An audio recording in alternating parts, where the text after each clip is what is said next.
Bonjour à tous les passionnés de cinéma, je suis enchantée de vous retrouver Bonjour à sur ma chaîne. tous, et bienvenue sur ma chaîne. Aujourd'hui, je vais vous plonger dans l'univers fascinant et troublant de Nightmare Alley.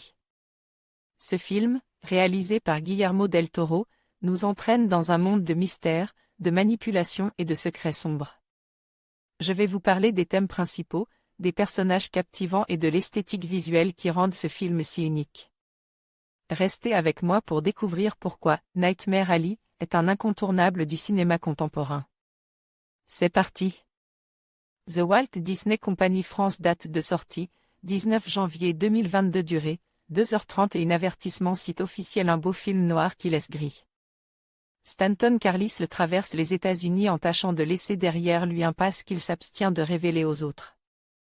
Le jour où il débarque dans une foire itinérante, il s'attire les bonnes grâces d'un couple de mentalistes et décide d'exploiter ce talent pour arnaquer son prochain.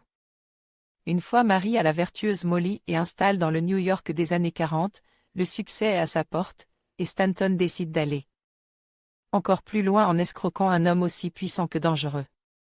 Mais en acceptant l'aide d'une mystérieuse psychiatre, il ne se doute pas du danger à venir. Kerry est 2021 20th Century Studio.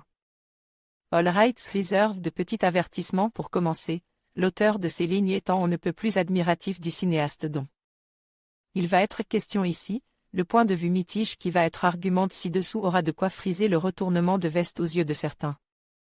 Mais en fait, pas du tout, l'amour et l'admiration que l'on éprouvait pour un certain type de cinéma et a fortiori pour celui qui en célèbre et en sublime la mise en pratique peut parfois s'accompagner d'une nuance bien plus constructive qu'on ne le croit.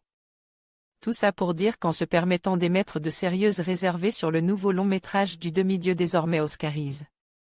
Guillermo del Toro, les apôtres de l'encensement aveugle et de la niche geek interdisant toute remise en question ne manqueront pas de se sentir insultes.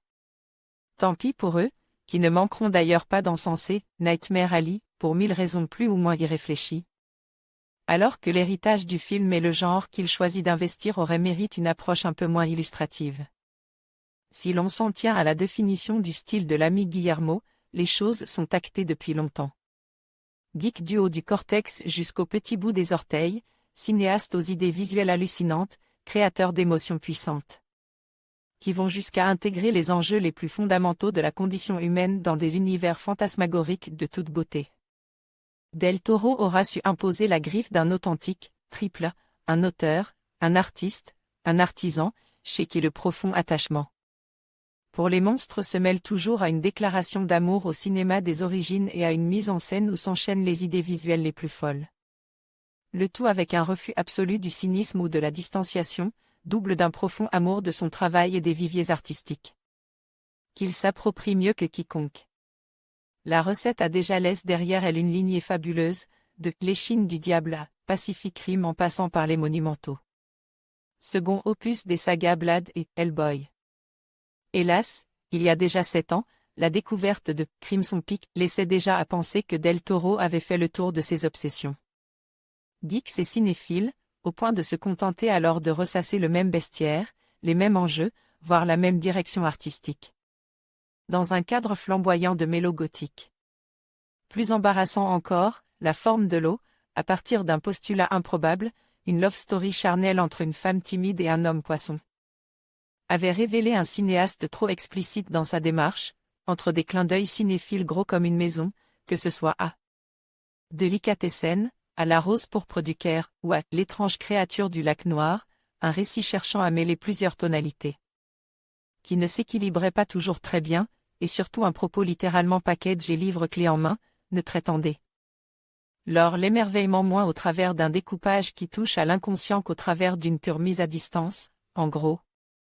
C'est joli à regarder donc ça doit émerveiller, sauf que, non. Et si les deux films précités ne souffraient d'aucune nuance ni critique quant au grandiose de leur conception technique et visuelle.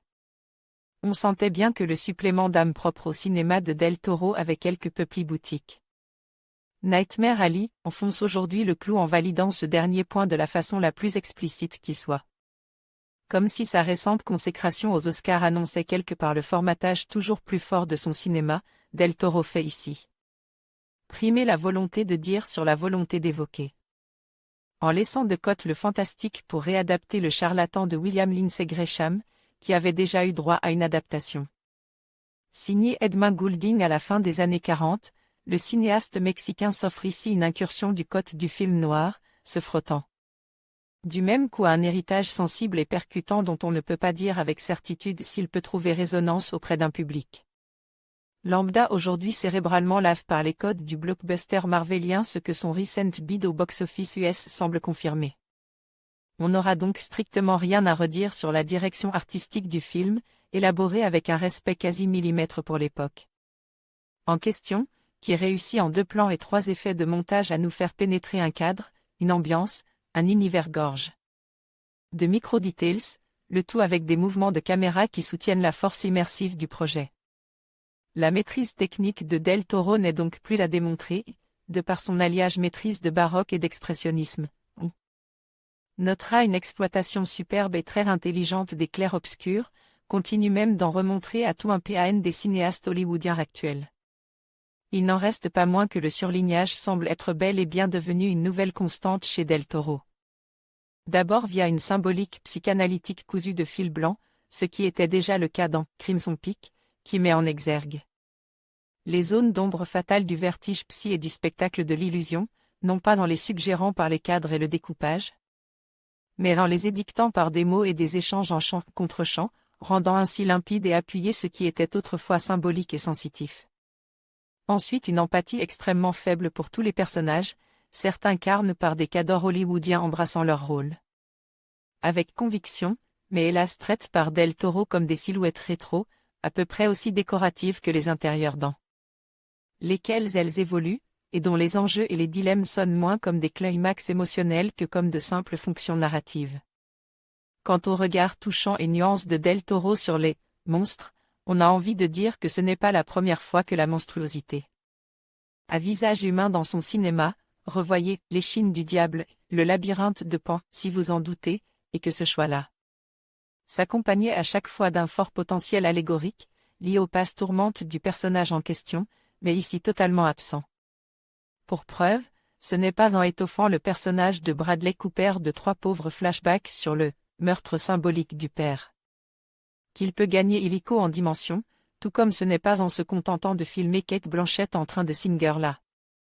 Barbara Stanwyck d'antan, avec le croisement de jambes et le regard vénéneux qui vont avec, qu'on aura l'impression de voir autre chose que la vignette Panini d'un cliché de film noir des années 50.